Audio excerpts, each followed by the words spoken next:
Well, good morning, Intervet fans, and welcome to the preview for Turffontein. We're on the inside track Thursday, the 22nd of February, 22 pentometer, a lot of 22s around, 2 meter false rail at the 500 meter mark. So let's look at race 1, 12:30, 14:50, and I'm going with number 2, Hair Trigger.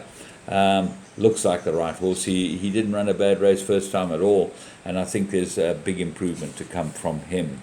The son of Faraway. He's a very, very nice looking horse. The obvious danger is Wild at War, the Candice Dawson, Dan on Platina. Chase gets the ride on this one, should go well too. So they look like the two there. Race 2, this is a maiden plate, 2,000 meters for the fillies and mares, and quite competitive this one.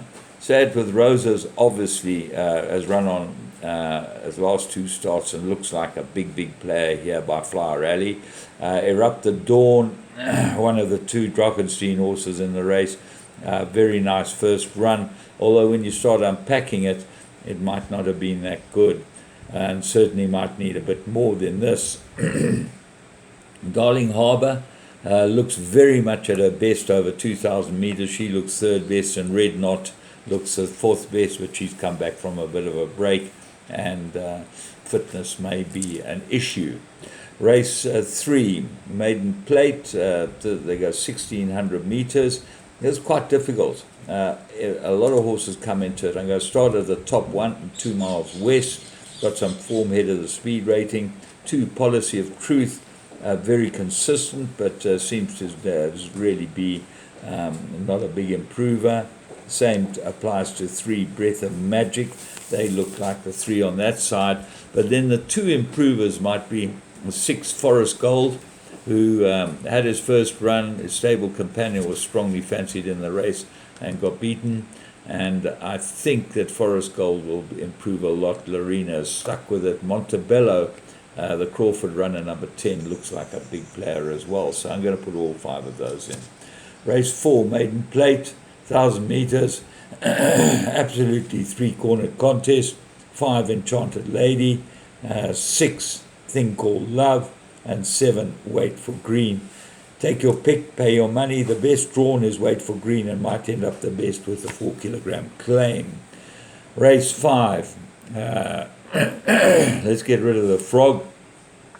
It's there, but it's hanging around. Merit rated 74,000 meters, fillies and mares. And in the ether, came well last time. She got a 5-point penalty for winning. She'll go really well here. I like Risky Business as a big improver, number 7. I think that will go well. And then 1, Heirloom, course and distance 2-1, gets a 4-kilogram claim. That's going to help her case, but she's drawn 7. And 2, Cue the Revel. You've got to ignore his last start, drawn 1, and might be a big improver here as well. But of the Sean Terry runners, 3, Sahara Dawn seems to be the better of the 2. I'm not sure why Matsunyama never got the ride on either of them.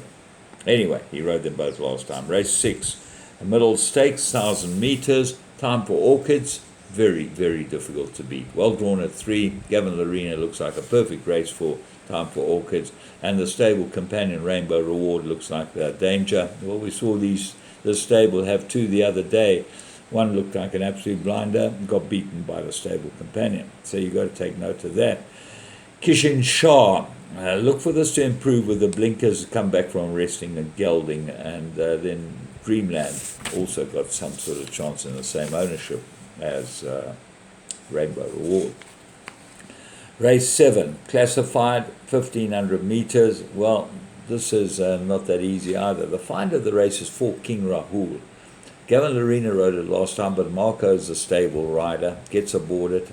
Looks like they prepped this horse for this race. The first time they tried him over a bit of ground, which is dying to go. The way he's bred, he's got to go 2,000 meters, this horse. And he come down in the merit rating, and he didn't run a bad race at all. Ran on really well. That was probably a sighter, and then they waited for this race. So I think that will go really well. Arrow looks like he's ready to improve. That's number 3.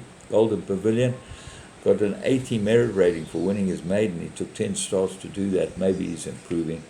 Give me the Flames Pace, and Viva de Janeiro might improve, but King Rahul looks tasty each way bet. The favourite Cerulean Dancer, well, she won well last time, but this is a different kettle of fish, although she should go well. Just talking about Muzi Yeni rides her. He got taken out yesterday by Jabu Jacobs watching the race, and the horse we banked in the pick six. I was incensed because you can't ride like that. And Jacobs hopefully will get a decent holiday to sort out his little attitude and just taking other jockeys out. The horse nearly came down, the Gareth Van Zyl runner, and just because Jacobs took his running. Race 8, classified 1500. The Old Man Nordic Express steps in, always dangerous. But Sean Terry's runner, Willow Express, looks like a very, very big danger here. I think he'll go well.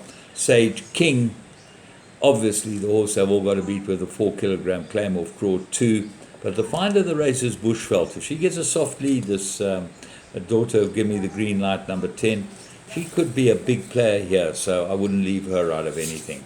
So from me, James Goodman, and the whole Interbet team, you know, this is where you get the best information because we preview the races properly. Remember, Interbet's the place to bet, and subscribe and share, please.